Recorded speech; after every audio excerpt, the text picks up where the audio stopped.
into R&D, this initiative will benefit a lot handsomely. So be ready for growth and for a handsome budget. Hai nayalo, harele ala mokolo ya motagase redada. Re batla hore re rele terena motagase. Terena motagase, re traka motagase, 4x4 ya motagase. Dikoloi tsa motagase tse di harologane. When is the last time you drove by president? All right.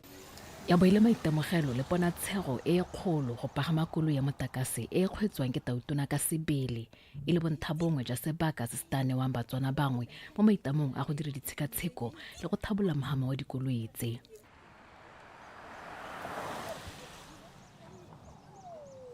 Me a re tswa re kgotletse molelo le go amogela koloi e be motho tautona le ena a tsaya engwe re di kgwetsa re di bapatsa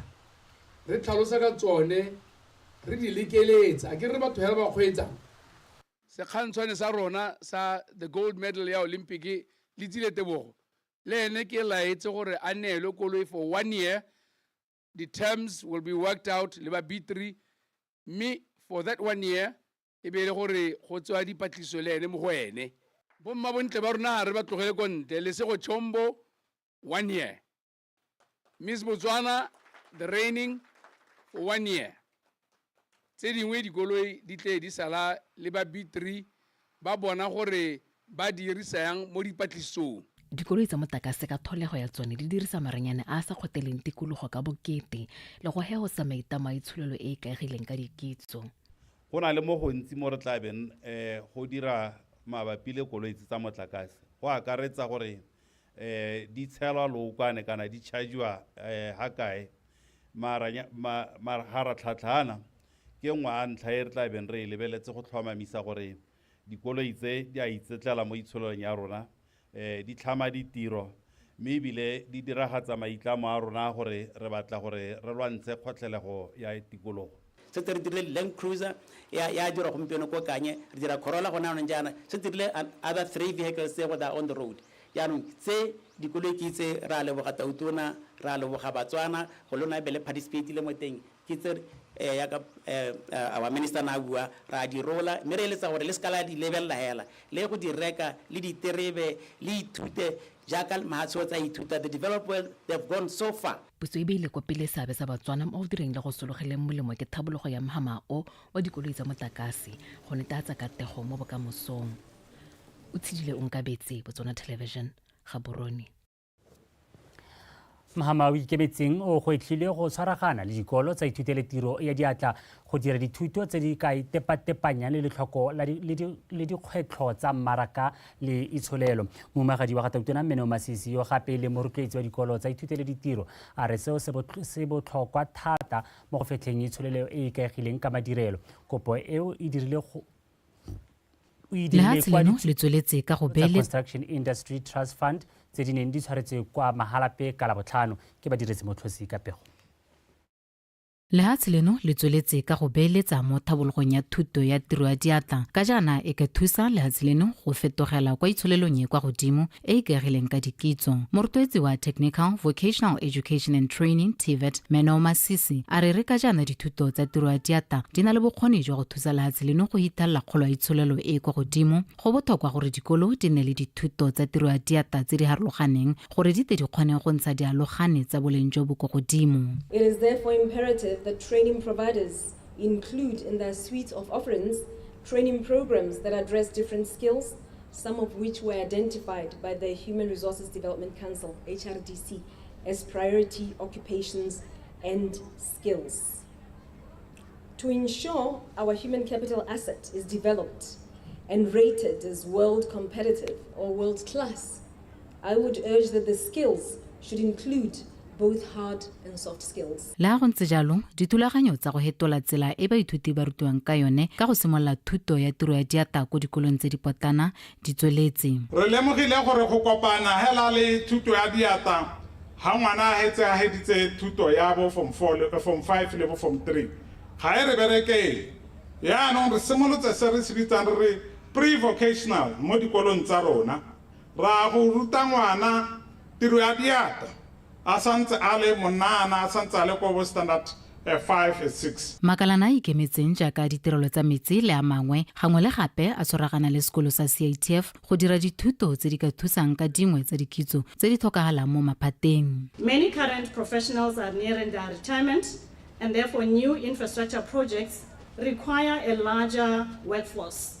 Trade schools such as CITF, they play a very critical role in filling in these skills gaps,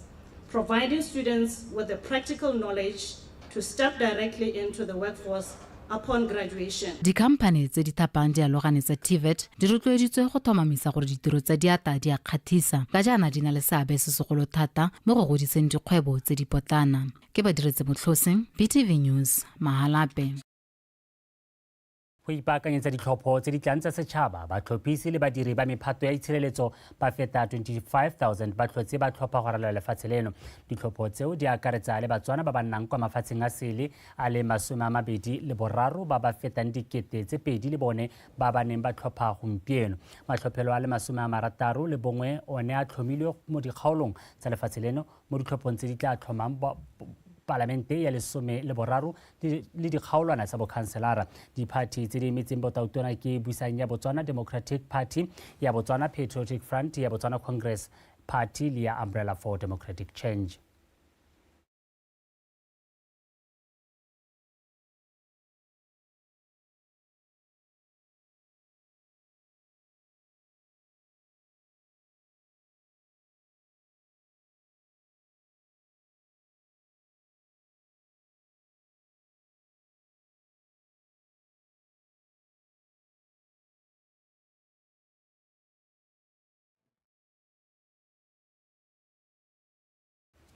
Batlhophi ba tlhotse ba tshologetse kwa matlhophelong a Gaborone South le Gaborone Central go tlhopha pele ga ditlhopho tsa setšhaba. Mookamedi wa kgaolo ya botlhophi ya Gaborone Central Ms. Bokwane Dikgopo o buile fa batlhophi ba na le tirisanyo le neelano le ka fa dikgwetlho tsone di le teng. O buile mo Gaborone kwa go tshwereng ditlhopho tsa advanced voters kgotsa tsa bao ba batla bong ba theogetse ka letsatsi la ditlhopho tsa setšhaba. Ke letleletswe mo lekae wa bega.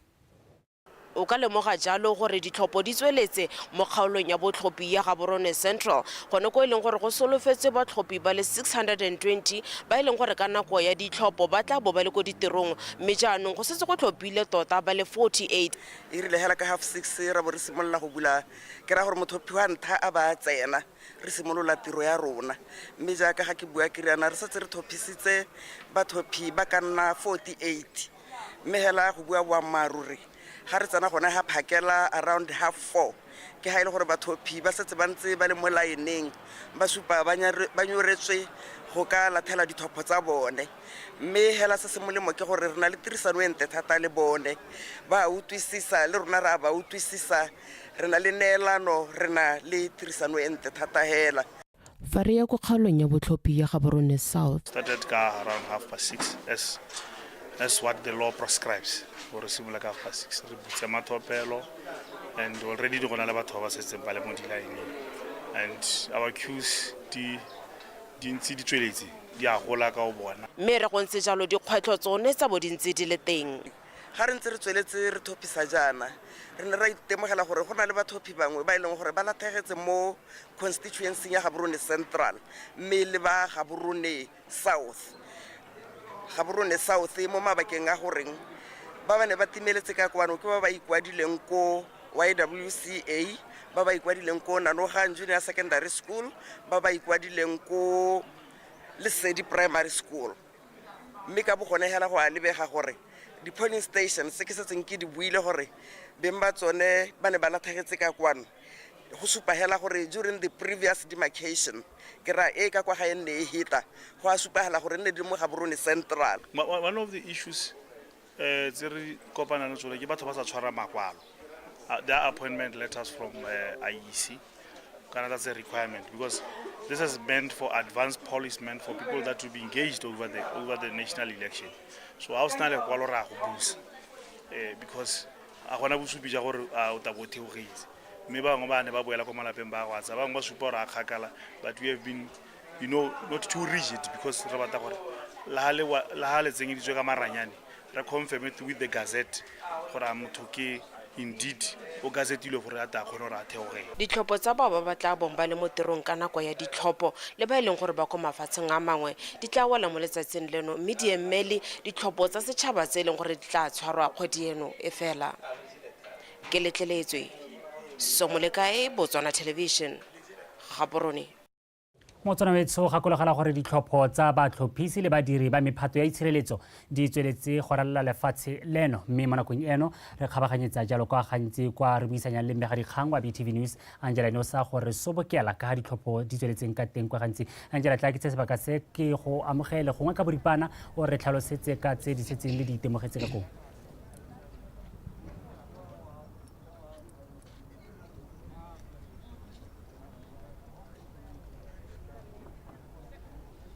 Ra le dumedisa ka ko ke bega ke le Angela Nosa ke le mo gantsi mo e leng gore ke yone kgaolo number 60 e leng gore mo go one gompieno go tla go bona lo ya ka badiri ba puso ba tleng ba theogetse ka di 30 ba tlhopha mme hela gona na tseng ka se tlhomamisang ke gore matlhophelo kwano a tswetswe mme hela ka se la bulwa ka 6:30 phakela ke gone neng a tswalwa mme ke na le mo kamedi wa matlhophelo na gantsi e leng re ke tumile ra motadima o e leng gore o tla re tlhalosetsa gore gompieno go tletse go tsamaile jang a tsotlhe ne di aperitshiamo re ra motadima dumela Dikale boga dumela ma matlhophelo ke a ra bona gore re ntse re hano re kopa re tlhalosetsela gore go tlhotse go tsamaile jang e bile le gonana go diragala eng re tlhotse rena le letsatsi le lentle sone go tswa mo nako ya gompieno a se ke re ne le bothata bope but mo sebakeng sa gompieno re sa tswa go tswala matlhophelo a rona mme ala se re se itebogetse re ka re ke kgwetlho ke tshologelo ya batho ba le gore ba theogetse ka letsatsi la ditlhopho gore a re dipalo tse ne re di sologetse di hitile tse ne re ka tswane re di akanyeditse batho ba tile ka bontsi gore ka ithela le gore batho ba bangwe ba tswa bokgakala ja bophikwe ja bo maung bo phalape kae le kae e le gore ba tla ba tlhophisa ba le ka ko dikgaolong tsa teng jalo ga ba dira yalo gore a gore tota ba hela e le gore ba mase le gore ne ra ka ntse gore batho ba ka tlhophang ba ka se dirisa jalo dipalo di dintsi tsa batho ba le gore tota le ga re tswala re ba tswaletse mo teng ka gore re tswetse gone re ba tswaletse mo teng ka lebaka la gore ga re direlang teng go tswalegile re na le ba ile gore ba lebeletse mo di-gating ba tswaletse mo teng ga gona ope le gore o tla rontshiwa se e leng gore ke tlhopho mme ala so yaka ke bua tota tsone di-ballot paper tse re di dirisang di lebega di tla ba tlhaela ka gore ba tshologile ba tswa lehatshe kwa le kwa di tla re tlhaela ka gore rafle gompieno re setsela di ka nna bo 100 mme ala ka re boneng ka tere bone gore tse ga ka ke di hella di ba lekane mme ne ra dumalana le bone ba ile gore ke ba lebeledi ba ditlhopho re kana bangwe ba tswa bokgakala ja bo maung ba tswa kae le kae jalo gore ba bue ba sa tlhopha re tla bo re ba runtshitse tshwanelo ya bone ya puso ya batho ka batho gore ba tlhophe ra re disanya ka re itse gore tota Motswana re batho ba le gore batho ba morero e be re buisana le bone hela go bona gore nya a re thuseng ba ba tswang bokgakala ba ba mo gae re ka ba ruganyetsa ka gore tota bone e be rena le bone ba ka dira le tsone dikgaolo tse di mo gae tse dingwe tse di accessible ke bone ba ile gore ka ba rulaganyetsa ka letsatsi la tlhopho go bona re ka gore bangwe ba dira ba le mo dipolaseng ga go dipolase ga di busy mo go kalokalo ba ka bona chance ya gore ba ete ba tlhophe e be le gore ba diragatsa tshwanelo ya bone mme ala ba ba tswang kgakala ga re batle ba tsamaya ka tlhopho kana ka tshwanelo ya bone mme yaanong hela ke di hetse leng gore lo di itemogetse gompieno tse ka tswang le dikgwetlho le tse leng gore o ka re ke dikatlego mo letsatsing la gompieno lone lo tlhophisa dikatlego ke ka tsaya gore tota le bone ba lebeledi ba ditlhopho re dirisanya sentle ga gona le sepe ba botsa re be re kgona gore re dumalane tota go na le ledula le teng yalang ka re na le ledula tota kgwetlho ene e ka nna yone ya gore di-ballot paper tsa rona we are left ka tse dinyenyane tota mme ka tshwane re batlile gore ba botlhe be ba ka di tsaya ba di dirisa mme ala ba lebega ba di hitile ga ke leba dipalo tse di ka kontle di hita 100 e le gore go ntshaletse mo letsatsing la gompieno yalo ke yaka ke bua re na le plan ya go bona gore go ya pele re ka dira ka tsela e ntseng jang yaanong mme hela ke ba e leng gore kgongwe le o dirisana le bone go netefatsa gore go nna le thibelo e leng gore o ntse o bua ka yone go netefatsa gore dilo di tsamaya sentle go itlhelela lo wetsa tiro ya lona letsatsi ma re na le ba sepodisi tota ba teng ba malalalaotso yaka ke bua re na dikgoro tse pedi tse e le gore ba re thusa bangwe ba mo teng le generator ha ile gore motlakase o ka tima re sirehetse tiro re beile backup generator go bona gore re kgona gore re thuse re dira tiro ka go tshwanetseng ka teng re hele le gore re digela tiro go itlhela di-ballot paper tsa rona di hela tota bontsi tse di helang ke tsa boparlamente tsa makhanselara tsone sentse di le dintsi kgongwe mongwe o ka batla go itseela gore go tsweng ga thulaganyo ke eng ya ka tle bolohetsa yana thulaganyo ke eng go apele tota thulaganyo kana go na le tsa bokhanselara di tlo tla re lebagana le tsone kana o itlhala le gore a ke rena motho na tsayeng flop a ba e kwala gore o na tlhopha ko lehelo le ha ile be re na kwala gore o tlhophela ko bere yana go re ala re etsa gona go re be re tla re di tsenya mo di flopong tse mo di ceilings tsa di envelope tse re di neetsweng re kgona re be di kgaoganya ka mahelo a teng e be ra go di ba ko eleng gore go bolokesegile re na le strong room nngwe le gore re identified yaanong re tla bo re rerisanya le berago e ba gone go ko strong room go bona gore di sireletsegile le yone kganya gore be di sireletsegile nako a go itlhelela ra go neela ba bo councilor tse di ba neelang re make sure di sireletsegile ya bo parlamente e sireletsegile e be ya go tlhophiwa ka nako e leng gore ya go balwa ka nako e le gore tla bo e balwa e na le tse dingwe gone hela ka gore le bone tlo ba tsenya disili tsa bone re lekile ka bojotlhela gore ba tle ka sele gore tlo ba kgona gore ba tswale gore ba go supagale gore tota ga gona opo e leng gore wa go leka go tempera le se e leng gore Batswana ba se diragaditse ema yaanong re a bona gore go tshwanetse go na le mela gone yana ba tshwanetseng gore ba tshwanetseng ba emetse gore ba tle ba tlhophe yalo thulaganyo ke eng ba go thusa hela yalo botle go itlhela go hediwa kana jang go ba re tlhalosetse mara go ba thusa go itlhela go hela tota tse di 100 a di wela gore re tla bo re ema gone ho setse re ba re risitse le bone tota ba dumalane le rona ba dumalana gore ba bo maung le bone ba tswang bokgakala ba batla gore ba thusiwe ka gore tota rona re le ba tlhopisi kwa re na le group ya rona ya WhatsApp ra buisana tse dingwe tse tsotlhe re tla kgona re rulaganye re na le transport committee le gore na le yone e le gore allocate transport go bona le ka letsatsi la tlhopho ga gona po le gore re mo rontsha tlhopho ya mo grouping ya rona WhatsApp ra buisanya nna ke kwa tla bo ke riana e be re bona gore ra go thusa mo le mo gore a diragatse tshwanelo ya gagwe le Motswana ya puso ya batho ka batho ema yaanong pele re wetsa re ramtadima re kopa gore bolela go na le sengwe le se ka batlang go akgela ka sonela mabapi le letsatsi la gompieno ke ka re letsatsi la gompieno tota go siamegela tota gona matshosetsi ka gore le bone ba ba lebeletse ga o bua le bone ba rotlhela ra dumalana ke diphathi tse di harologane go na le di-agents tse dintsi ka gore tota go lebelela kgaolo ya gantsi ela makhanselara ela ba ba emetseng ditlhopho ba tshwara 57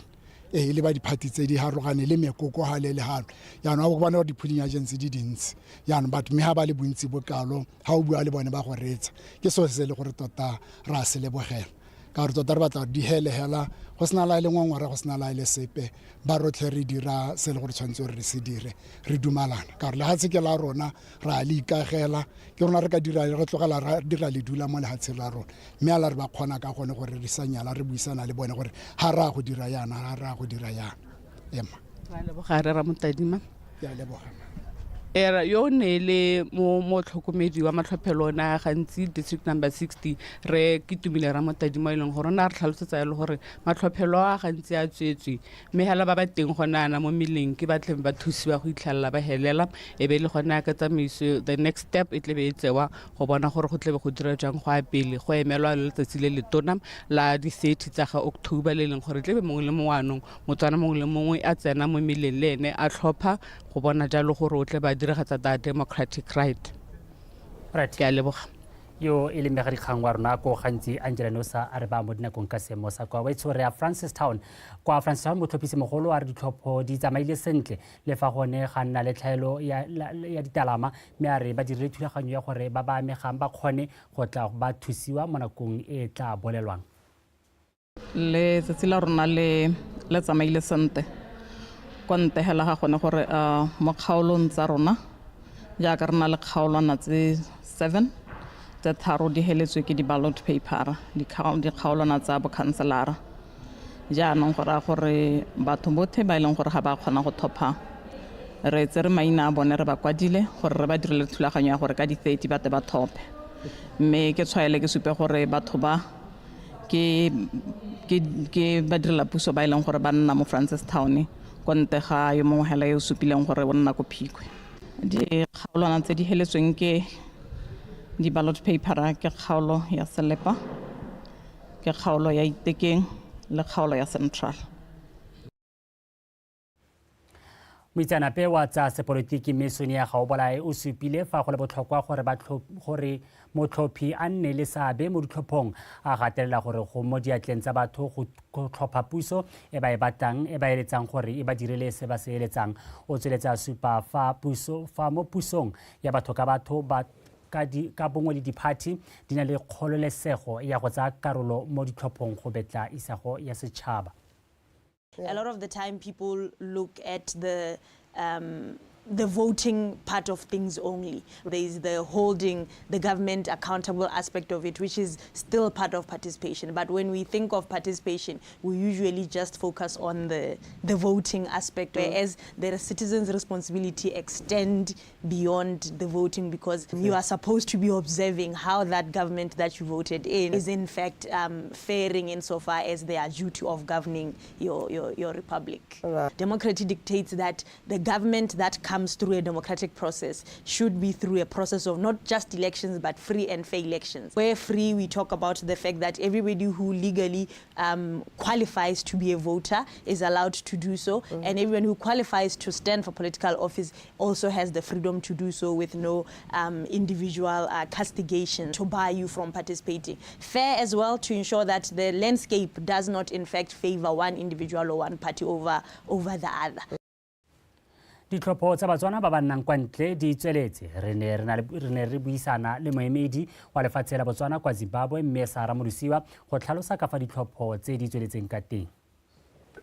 Right now we are conducting the advanced election process at Harare and Bulawayo. We are administering voting for 6 constituencies and 6 polling districts in Bulawayo, and in Harare we are administering a voting for 21 constituencies and 25 polling stations. So far, what we can say is that the polling is going on very well. Right. The turnout is quite good, though we started a bit late because the electors were not yet around in the polling station. Right. But so far, we have done very well. I believe that by the time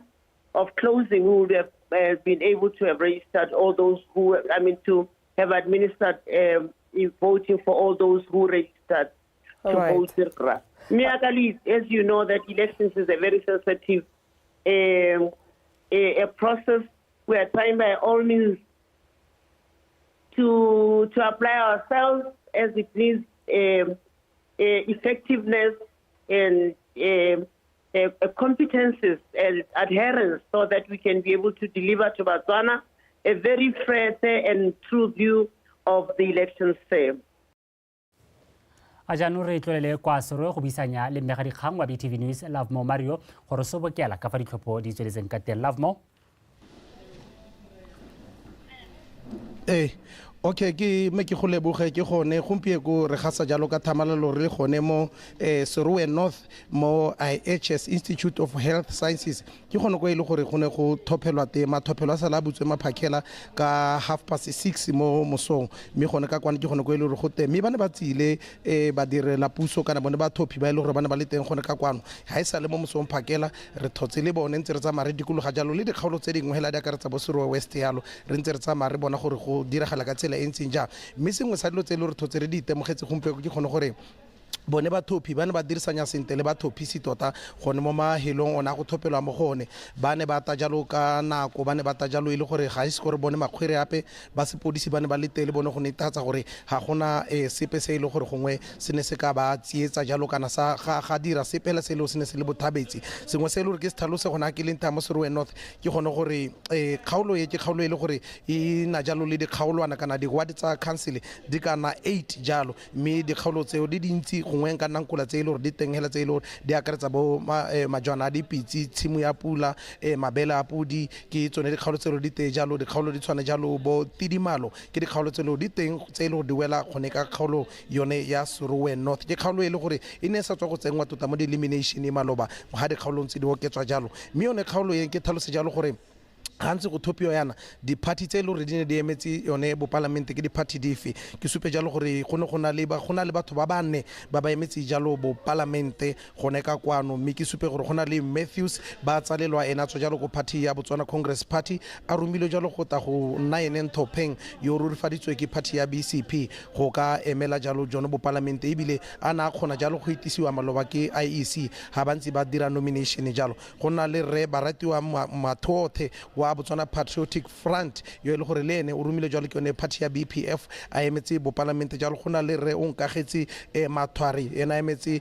Botswana Democratic Party e be go nna le Kabelo Puso Itsile ena emetse party ya Botswana Republican Party kana BRP ke tsone tse e le gore di teng gone ka kwano mme jaaka ke tlhalositse dikgalwana tsa bo councilor tsone di 8 mme nga se ke taboge ka maina makhanselara ka gore wa go ithela kgaolo e nngwe e le gore e na le batho ba bantsi ba ba emetse re ka thola re lala gone ha mme hela mo seemo sa gompieko se nka se tlhalosa ke gone gore mathophelo a tswaletswe ka kwano mme seemo se e le gore se teng se e le gore gongwe ka se rurihatsa mo kamela mathophelo kana returning officer mme Angelina Leano yo e le gore o bereka ka kwano mo kgaolo ye e le molaodi o na a bitsa batho botlhe ba ne ba tsile ha gone go ta go ba tlhalosetsa gore seemo keng seemo se e le gore gongwe ka se tlhalosa gone yana ke gone gore go lebega jalo e le gore di-ballot paper ga di a lekana batho ba ne ba tsile go ta go thopa gone ka kwano seo sa dira gore di-ballot paper a di hele mme go a tswalwa mathophelo jalo e le gore pego e le gore e ne e hiwa jalo ke ene the returning officer mme Angelina Leano o na tlhalosa jalo bone ba thopang gore ba ile gore ba ne ba ikwadisitse ebile ba ne ba tsile gone ga gompieno mme ba sa kgona go thopa go raya gore go tsere tshwetso gore ba go thopa jalo ka di-30 ga go tabe go bulelwa mathophelo mme ke seemo se e le gore se teng ke pego e le gore o na tlhalosa jalo gore ba e tsaya gone ko IEC ko e le gore ke gone ko ba tsang te ditaelo ga ba setsentse ba tsweletse ba thopisa yana sengwe se se itemogetseng gape ke gore Bonthophe ba ntse ba le teng gone ha ba ntse ba le ko morago ga me ntse ba bua le ene mo kamela mathophelo le ene a ba tlhalosetsa ya le gore nya mme re busitse batho ka mabaka a gore ga gona di-ballot paper mme di-ballot paper tseo ke tse e le gore go raya gore di thaetse di ne di lekane batho hela mo nako ya gompieko batho ba thopile gone mo Serowe North hela go thopile batho ba le 200 ke yone palo e le di-ballot paper ne di le teng mme ebile di hedile ya ka re bua gone yana go raya gore ba setse ba thopisa ba tsena gone ba ta ba verify dipampiri tsa bone mme ba di busetse mo mabokoso go tswala mabokoso jalo go a romela kwa tshwanetse gore a romelwe teng ka kwano ke tsa gore rona tabe re weditse ne le pego e le re teng mme ha le go na le dipego dingwe tse di ka nnang teng go simolola go toga gompieno go tsamaela ko pele tabe ntse re le malala o tswe gape go lenela dikgang jaaka dintsi ka go mo Serowe ka kwana la bombare tla ke go leboga go nela pego e ntseng jang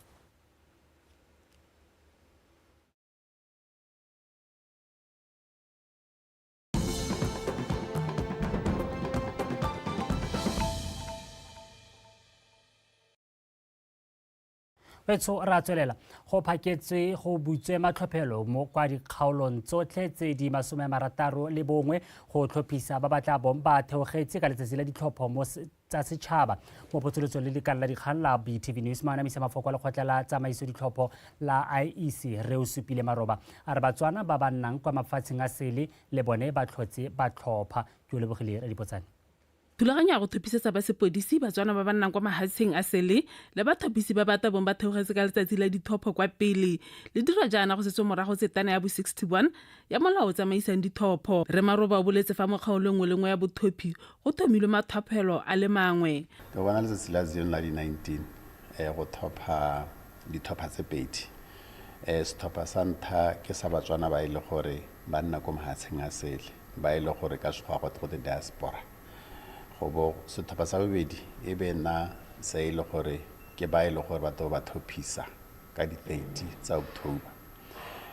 se ile thulaganyo e batang gore e re ka tsela di 30 ka gore batho ba theogetse ko di police station ba sena nako ya gore ba kare ba go thopa e be ile gore bone ba se ba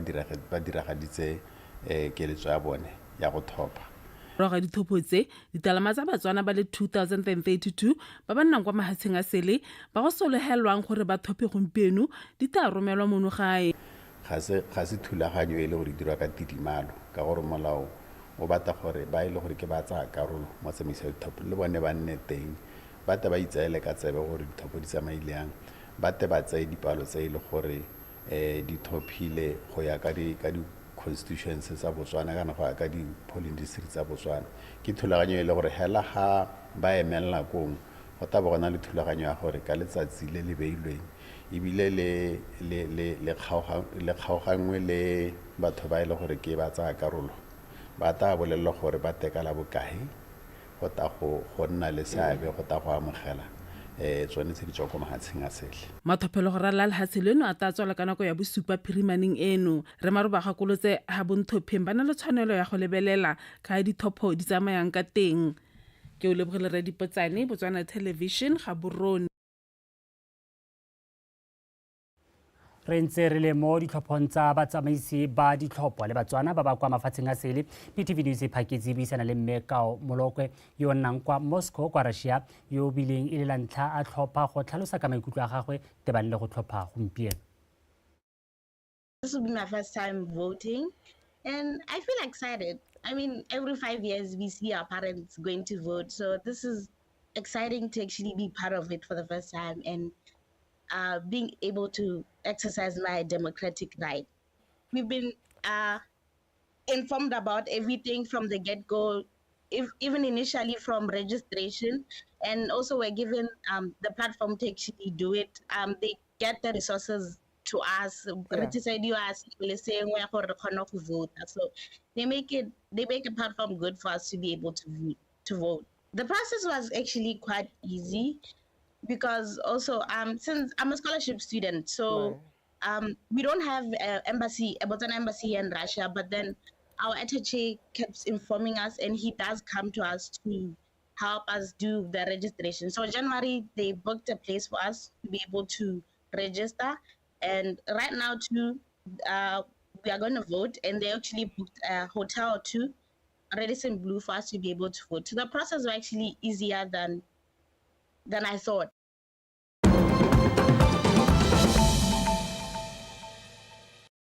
Wetso a re tlhodimele mo go tsa mafatshe a sele bani ba metse e gaufi le makgobokgobo a Thana kwa Kenya ba dirisa maranyane a bidiwang eBird go latedisa motsamao le metlhala ya dinonyane go kgobokanya dikitso go di dirisa mo dipatlisisong fa dipatlisiso tseo di sena go wela maduo a tsone a tla phatlaladiwa lefatshe ka bophara go dirisiwa ke batho ba akaretsa baitsanape ba dipatlisiso le tshomarelo tikologo ba lebeledi ba dinonyane le opefela yo nang le kgatlhego dipatlisiso tseo di tlhalosiwa di le botlhokwa thata ka ditlhofofaletsa bana le seabe go tla ka methale ya tshomarelo ya dinonyane le didirisiwa tsa thuto go ya ka lekalana la United Nations Educational, Scientific and Cultural Organization UNESCO makgobokgobo a Thana a na le manno a diphologolo a le mmalwa a akaretsa mo sekgweng le makopanelo a dinoka le lefatshe ditotoma tsa mmu le tse dingwe makgobokgobo a gape a bolela fa ratiwa thata ke balebedi ba dinonyane ka dina le dinonyane tse dintsi tse di telang lefelo leo ebile gape maranyane a eBird a natefisa go bogela dinonyane. We look at three things. Re lebelela dilo tse tharo e leng dinonyane tse di tlang mo makgobokgobong di tswa go sele seemo sa bonno jwa diphologolo le tse di supang phetogo ya loapi. Of the effects of climate change. It will help boost conservation. Maranyane a eBird a tla thusa go somarela tikologo ka go le motlhofo go dira dipatlisiso ka dinonyane jaanong. Unlike in other applications. This is my first time. Ke sa ntlha ke lebelela dinonyane ke bone mefuta e le mentsi ya tsone. Never seen them. We develop a tourist circuit so that we connect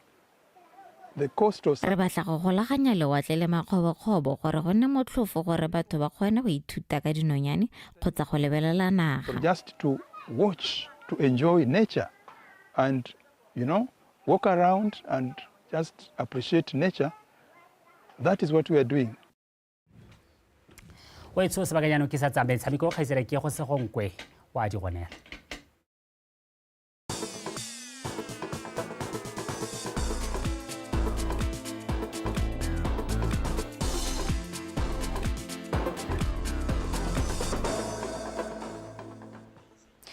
Tla go leboge o lebile me kere madume we tsho ja ka sa tlhalositse yo fano ke go segonkwe we tla banga go nela dikgang tsa metshameko e letsa Botswana Tonight mo go roletlhe a re tsene mo go tsone re simolole ka digogang kwa pele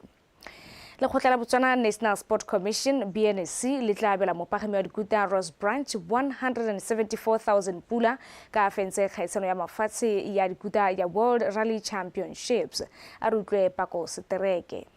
Moeteledipele wa tsa tlhabololo metshameko kwa lekgotleng la Botswana National Sports Commission, Peaceful Seleka, a re jaaka e le tlwaelo go atswa batshameki ba bosetšhaba ba ba dirileng sentle mo dikgaisanong, ba tla atswa branch ba setse tsamaiso ya bone ya incentive policy morago. Seleka a re katso ena ke go rotloetsa batshameki go tswelela ba dira sentle ga mmogo le go netefatsa fa batshameki ba bona dithuso tse ba di tlhokang fa ba tswa dikgaisanong jaaka tsa botsogo le itsholelo ya bone. We are planning a welcome dinner with branch where our minister, Honorable Rakhari, would be officiating. We are planning it to... Re baakanyetsa moletlo wa dijo tsa maitseboa go amogela Ross Branch mono gae. Moletlo o tla bo tsamaisiwa ke tona wa banana, bong, metshameko le tsa ngwao, Tumiso Rakhari. Maikaelelo ke go tshegetsa moletlo mo mafelong a beke e latelang kwa motlotlegi Rakhari a tla abelang Ross katso ya gagwe. Jaaka ke tlhalositse, branch o tla ikgapela dikete di le 4 tsa dipula tsa go tsaya karolo mo kgaisanong eo, mme a boe a gape dikete di le 20 tsa go iponela phatlha kwa makgaolakganyeng a kgaisano eo. Ko phelotseng o tla atsiwa ka dikete di le 105 tsa go fetsa mo maemong a ntlha. 20,000 pula as a qualification incentive for having qualified to be in the World Championships. And ultimately, he will get 150,000 pula for the first position podium finish. So those are the entitlements that Rosso would get. E re dikgang di eme jalo, e tla re mo kgweding e latelang lekgotla leo la BNSC le tshegetse phuthego ya lone ya ngwaga le ngwaga go tla ka metlhale ya go tlhabolola metshameko mono gae. Pako Sterek, PTV Sport, Gaborone. Fa re tswelela setlhopha sa Township Rollers se sa tswa go fenya sa Flamingo Santos ka dino tse 3 go ile nngwe mo motshamekong wa FNB Premiership wa beke ya bobedi o neng o tshamekelwa kwa lebaleng la VTM. Segolame Boy ke ena a buletseng dino tsa popa motshameko o tsamaile metsotso e le 33. Batsi Elias a nosa ya bobedi metsotso ya bofelo pekele tota pele motshameko ya boikhutsong. Go boeng kwa boikhutsong Elias a ipueletsa gape a nosa ya boraro ya Township Rollers. Le fa go ntse jalo Flamingo Santos ya nosa ya phimolo keledi ka thuso marumo motshameko o tsamaile metsotso e le 53. a jaanong re bone dintlhakgolo tsa motshameko o. Na dilo senka jalo tlhogo ya Elias Mbatsi le gale santsele mo go se patela o ya go Marcel Papa Mfesa Shemonate Segolame Boy ba tlhatlhola le gale mo tshwana diphala ba re e tlodile mola o mo ga go tsa mahempe Boy Segolame bona jalo no ya gago ya bobedi ya paka ya 2024-25 FNB Premiership. Mbatsi ka botlhale mo go Segolame a ba tshela mo go Omphile Vesagi ba ka ja sengwe Vesagi Kingfisher simple tap in ba ya gile sentle ka botlhale tsa ba Township Rollers a ba bona ya bobedi ya the Blues Kingfisher ya gago ya ntlha ya paka washa sala ba ja monate ka go di standing the Blue Nation back into the game, but it won't be an easy one. Bona kgwele a ba ya tlanya le letlo wa Kingfisher Elias Mbatsi no sa ya gago ya bobedi ya paka eno ya borara Township Rollers wash mo di sekondong fela motsotso wa ntlha tota wa karolo ya bedi ya motshameko bakang a baka ja sengwe ha le shona tso sa matlho ba tsela mo go marumo a ba go ga le rumo ano sa ya ntlha ya Ina Flamingo Santos beautiful goal. Second game ke ntse ke losa but hela nta gore a ke ra ise ke nne le boitlhobo go bope ga dira go tse pedi tsa ntlha ke tsa gore re netse rola se di goal ya tse pedi ne sa tlhoka gore di re gorile but second half ba simane ba mpontse tota gore anong ba itse se ba sletseng mo lebaleng ba gore ke go bankanya yala finish up ya rona yala go godimo ke teng go leng gore ne re na le chance ba tara kgona go di dirisa yala ka go tshwanetseng ka teng. The boys played well. I appreciate the boys and the technical members. Like I never bua the first our problem was the entry or the focal point go Koreante. So we did very well. There were a lot of facilitations of scoring opportunities. So we couldn't bury them. I'm not worried. In terms of the structure also, we kept the structure. Yes, ke tna le tumela gore se re ne re se dira the past weeks se re bereketse. Mo maduong a mangwe e ntse le a ligi ya FNB Premiership Cherry United e samikile maleka a Noslopa le security system so kwa lebaleng la Francis Town Council. Swa Flamingos e notile Morupule Wanderers ka dino tse pedi go lefela kwa Galaxy Stadium gone. Benga Jona Galaxy ba samikile maleka a lefela Slopa le Gaborone United. Motshameko magareng ga Moshudi Center Chiefs le Orapa United o tla simolola ka nako ya bofera bobedi segonjono. Slopa sa kwa Silibi Pikwe sa NAKO United se mo liking e kgolwane ya FNBB Premiership se dirile diphetogo mo letlhakoreng la bokatisi ka maikaelelo a go nonotsa motshameko wa sone mo pakeng eno ya 2024-2025. Boeteledipele jwa Slopa seo bo rotsa kitsiso e kwa Silibi Pikwe jaaka bana ba simololisa paka e ntšha le go supa kapari ya batshameki ya paka eno a rutlwe Karabo Molusi. Motshameka legare wa pele wa setlhopha se kuda kwa Shetshuvamono o tla itebaganya le boitekanelo le go sedila batshameki mmele Montsholetsi Thia Bosweletse ene a itebagantse le go katisa batshwara dino wa rebile motlamma a lebagane le tsa tshidilo maikutlo fa mo go tsa tshireletsego ya batshameki go tlhomilwe Joyce Madume. Go ya ka mothusa modulasetilo wa setlhopha Tebogo Mabina maikaelelo ke go tsosolosa serodumo sa bone ka jana ba falotse ka tshobala mogodu go tila selepe sa magagane mo pakeng e fetileng. The second assistant coach and then the last season we didn't have the psychologist more teaming so that I can't motivate these players. I can't go because sometimes it's not about the we also safeguarding and security. Just playing as a midfield. So I was promoted to be in the technical department. Ke ne ke le motshameka legare mme jaanong ke filwe boikarabelo jwa bokatisi ke itebagantse le boitekanelo jwa mebele ya batshameki. Jaaka motshameki wa pele ke tlhaloganya dikgwetlho tsa dikgobalo ke sone se se nthotloeditseng go tsaya maemo a. Ke na le dithutego tsa boitekanelo jwa mmele. Physical fitness coach. I'm holding a diploma in physical fitness coaching. Other teams are where they are because they took. Ditlhopha tse dingwe di fadileng teng ka gore di tsaya ka tlhoafalo. Ke one mafoko a ke nnang ke kgothatsa balatedi ba rona ka one gore a re ageng setlhopha sa rona. Ditlhopha tse di tona ga di a gola ka letsatsi. Ke tiro e tsang sebaka ebile e tlhoka seabe sa mongwe le mongwe gore ya atlege. In that process. Mokatisi wa setlhopha Botshelopelo Kgosi a re kgotsofalela ka fa ba ipaakanyeditseng paka eno ka teng a re tsweledisa faneng a emeteng a sena go kgaogana le setlhopha se tla tlogela mo liking ya Premier ka ngwaga wa 2022-2023 fa ya go ikoketsa dithuto. Ke emile top 8 ebile maikeelelo ke gore ke a ge setlhophe se leng gore se nonohile se leng gore tla re mogang ke se kgaogana le bone kana ke gola ke a go gong e be ke itse gore mme se nkileng ka se dira pele ke ntse ke tlogela motlhala mo go sone. Setlhopha se ne se tsaya sebaka se go supa kapari ya bone e ntšha ya paka ya gompieno. Karabo Molusi, BTV Sport, Silibi Pikwe. Farabuela mo go tsa motorsport mothusa moeteledipele wa lekgotla la Botswana Motorsport Association Roselyn Mamalukos a re o dumela fa setlhopha sa setšhaba sa bapalami ba dikuta ba fera bobedi se ya go dira bontle kwa kgaisanong ya monongwaga ya Motocross of African Nations kwa Morocco. Mamalukos o buile seo mo puisanong le lekala la metshameko la BTV News a re utlwe Katlego Kgakule. Mamalukos o tsweletsa re le fa bana le dikgwetlho tsa letlhoko la barotloetsi ba na le tshepo e tletseng ya gore setlhopha sa bone se se lebang kwa Morocco mo bekeng e tlang se tla tlotlomatsa lefatshe leno ebile ntse ba dira tsotlhe tse di tlhokegang go ba ema nokeng jaaka ba le mo letsholong la go ribolola bo Ross Branch ba kamoso ba santse ba le ba botlana. They have a team of 8 riders.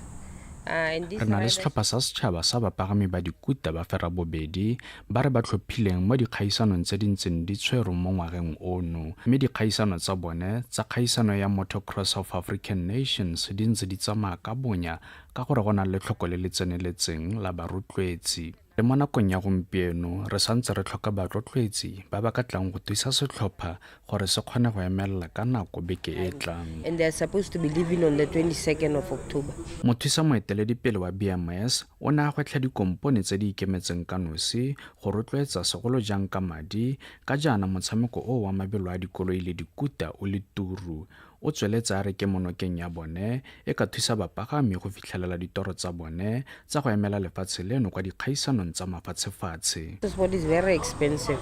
and motshameko wa dikoloi le mabelo a dikuta ke motshameko o turu fela thata o tlhokang gore o bona le barotloetsi mme fa dikompone tse di ikemetseng ka nosi di ka tshwaragana le rona di ka dirisana le rona sentle le bone ba ka ungwelwa ka gore ke motshameko o tlotlegang lefatshe ka bophara ebile o ka thusa go godisa dikompone tsa bone ga mmogo le go rekisa lefatshe la Botswana. even to those companies that will be willing to assist bana. Setlhopha seo se tla emelela beke e tlang go ya go iteisana borathana mo matlhakoreng a Motocross Light, Motocross 1 and 2, Motocross High School fa bomme ba tla phadisana mo letlhakoreng la Motocross Ladies kwa Morocco kgwedi eno e le 25 go fitlha le 27 mme setlhopha se solofetse go boela mono gae kgwedi eno e ya fifing. Katlego Kgakole, BTV Sport, Gaborone. me go re a lo re khantsa matshameko wa dibola ka tselentseng jalo wetso a re bua ka pana khante jana kana go ya bofera bongwe ja ke tle go dinela ka puo ya Seesimane me ke re wetso tle ka go rialo ka sona se baka a re bua re kgakole ditlhogo gape. ka tsere tsa mo kgaitsi matsisi a re puso e tla bela dipatlisiso le ditshekatsheko selekanyo sa 3% ya bontlha bongwe ja kgaoganyo ya madi a setšhaba go tlhotse go tshwere ditlhopho tsa batlhophisi badiri le tsa itshireletso le Batswana ba ba nnang kwa mafatsheng a sele. fa mo go tsa metshameko motabogo wa dikuta yo sa tswang go fenya World Rally Championships Rose Branch a tla fiwa madi ke ba BNSC. Wetso a re di be khutleteng fa dikgang tsa rona tsa nako ya bosupa ba tepolwapi ba latela ka seemo sa bosa.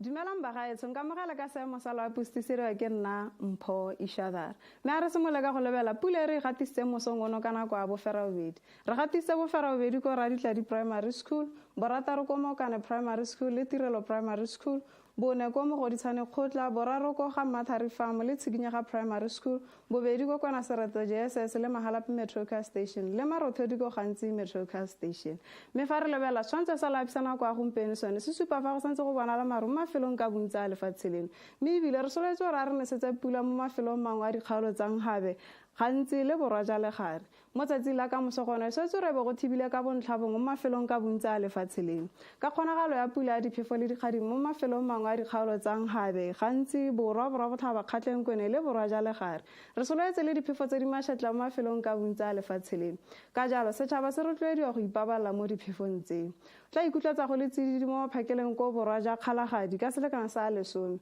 fa ko borwa ja gantsi bokone ja kgalagadi le borwa gone swetse re utlwa go le mololo wa selekana sa 13 ko Ngojane go eng kwa 15 ko Tshwanele Good Hope dikgaolo tsa bokone ja gantsi borwa botlhaba kgatlheng kweneng bokone botlhaba gone swetse re utlwa go le bothito wa selekana sa 13 mo toropokgolo ga Borone go eng kwa 11 ko gantsi le Francistown dikgaolo tse dingwe ka bontsi gone swetse re utlwa go le mogote mo phakeleng ka selekana sa 20 ko le Tlhakane le Kasane go eng kwa 20 le bone ko Shakao mme mo tshokolong gone swetse re utlwa go le mogote ko dikgaolong tsa Kgalagadi le borwa ka selekana sa 33 ko Middle Pits le Veda go eng kwa 35 ko Jwaneng fa dikgaolo tse dingwe ka bontsi gone swetse re utlwa go le mogote thata wa selekana sa 36 mo toropokgolo ga Borone go eng kwa 32 ko Maung le Kasane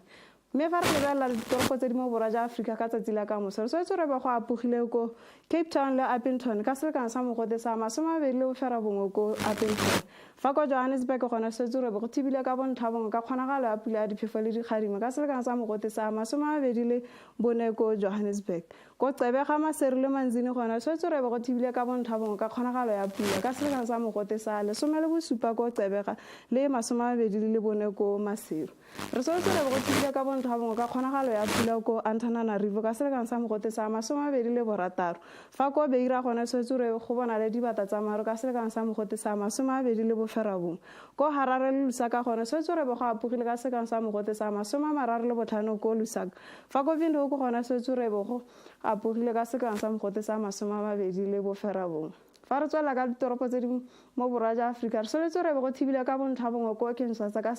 kgonagalo ya pula ya diphefo le dikgadima fa ko Luanda le Dar es Salaam gone soletse re be go thibile ka bontlhabongwe ka selenga sa mogote sa 32 ko Dar es Salaam re soletse gore go be go abogile ko Blantyre ka selenga sa mogote sa 30 le motso ke ne ke go tshwaretse go lekala wetso boroko.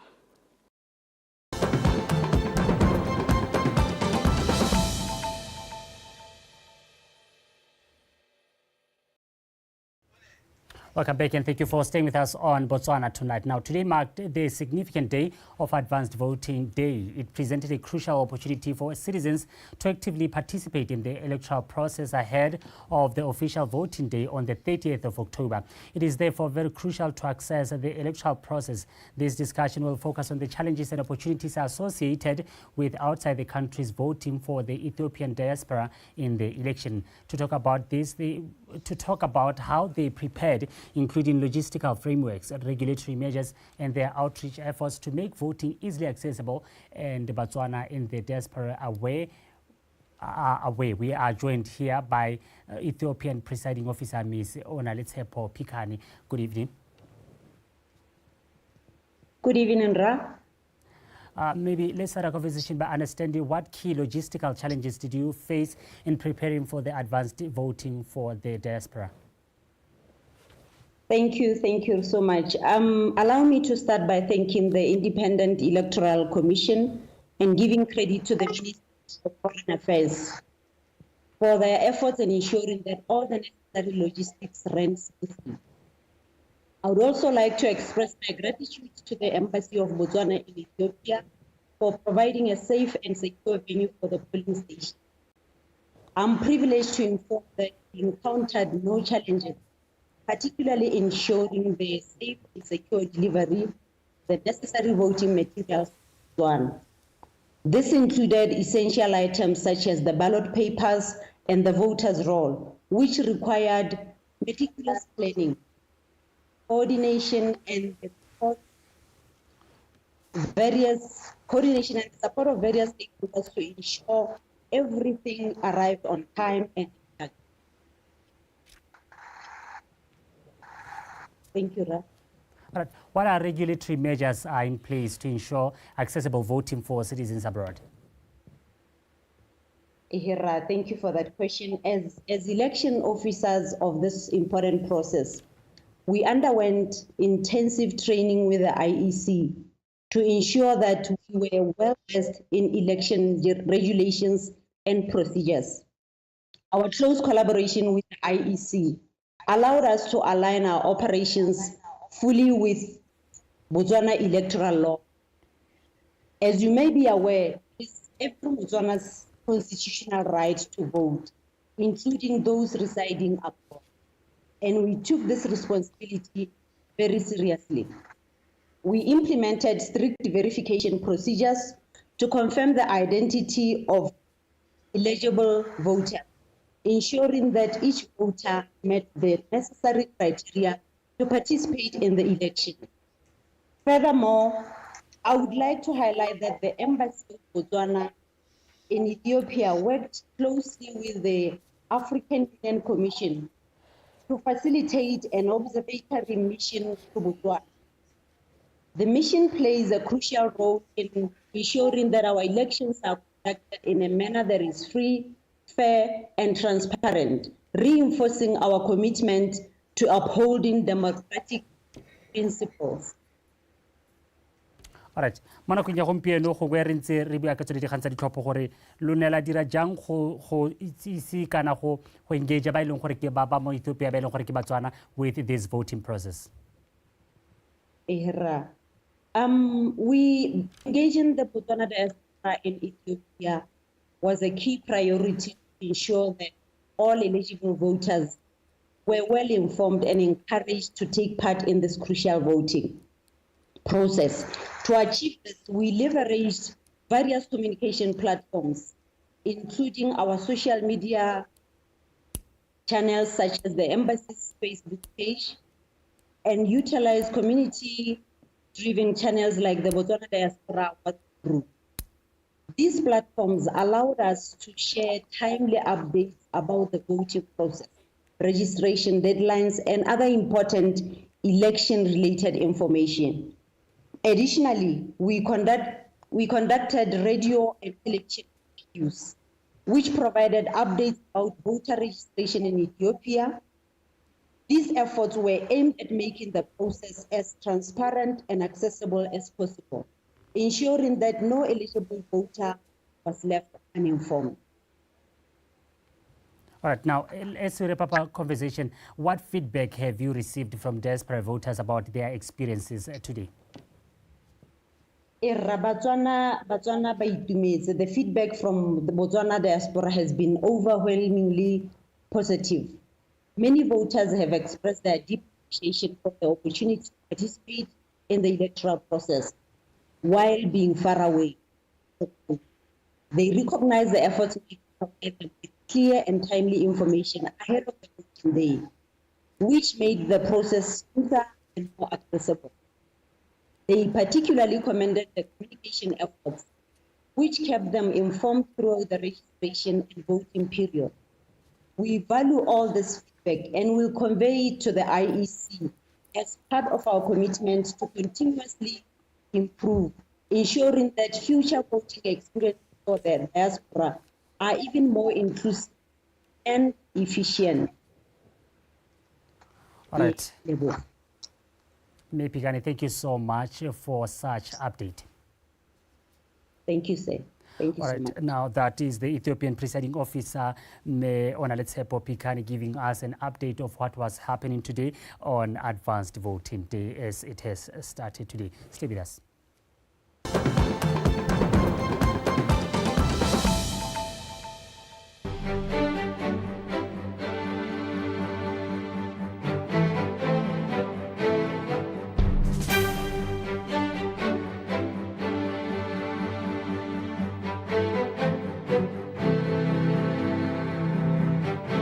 The Independent Electoral Commission IEC of Botswana is an independent electoral management body that was established in 1997 under current Section 65A of the Constitution by the late His Excellency former President of Botswana, Se Kitumile Masire.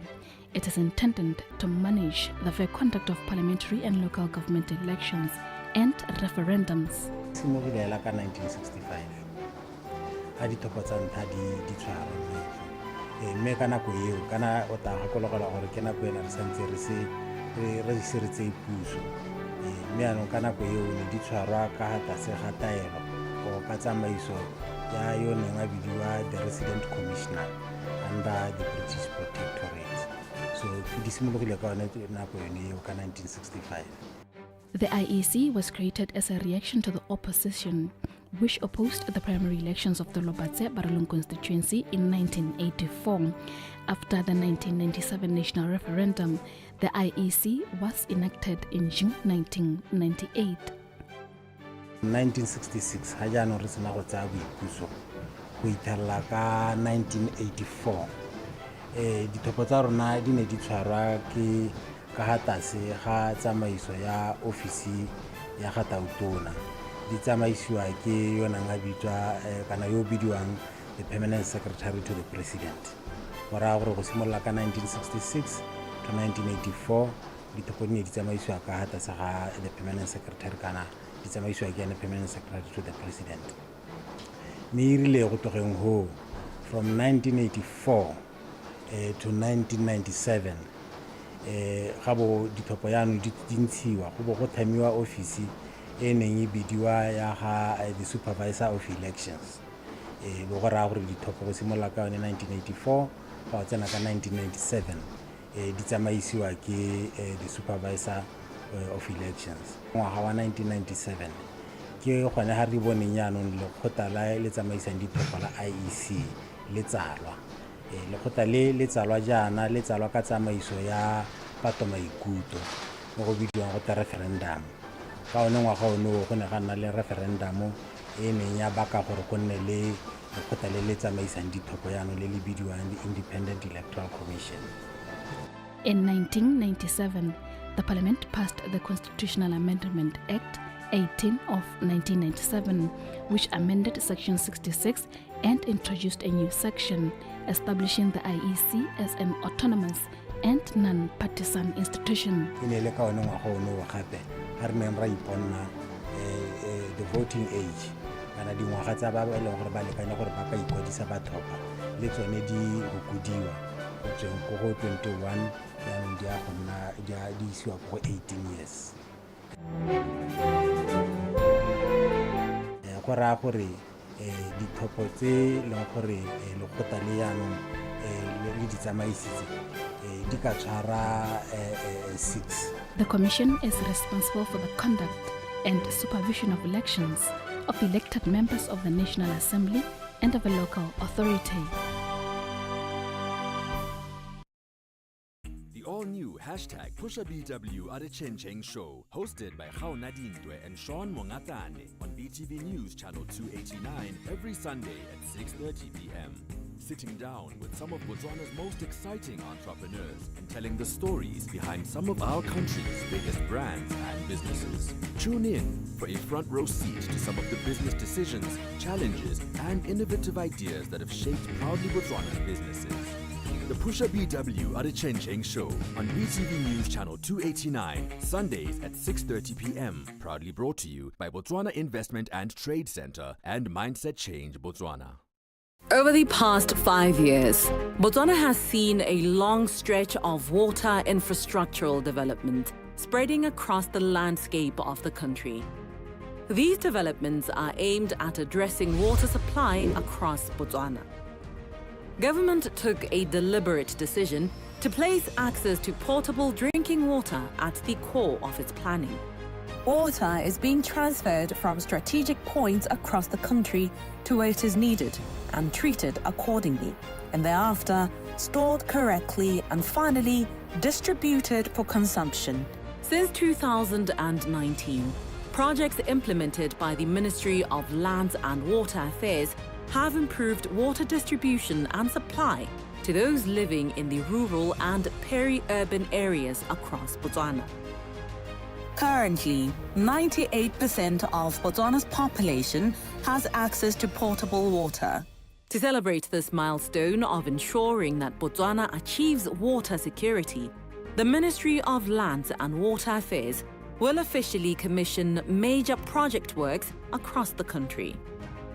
This commitment to avail water countrywide is in line with Vision 2036, Pillar Number 3 of a sustainable environment, which advocates for water security. The commissioning of the completed projects achieves Sustainable Development Goal Number 6 for the country, which calls for countries to ensure access to safe water and sanitation for all. This is built on sustainable management of water resources, wastewater, and ecosystems by 2030. Access to safe water, sanitation, and hygiene is the most basic human need for overall health and well-being.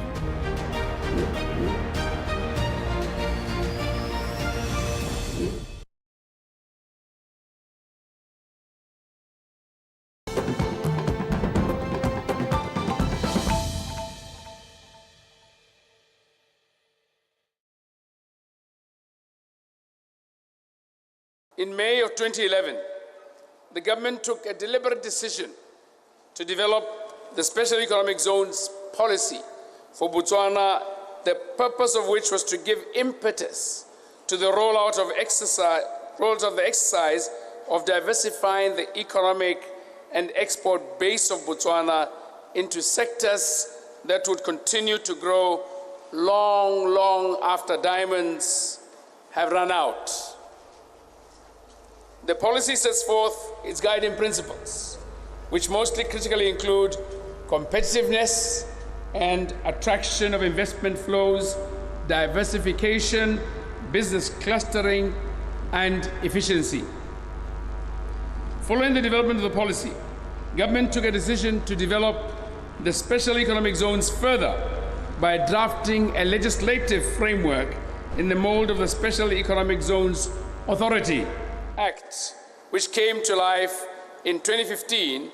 detailing the authority's functions. The persistent prioritization of CESA by government was born out of the realization that the promotion of an export-led economy cannot be achieved without such a special dispensation. However, the authority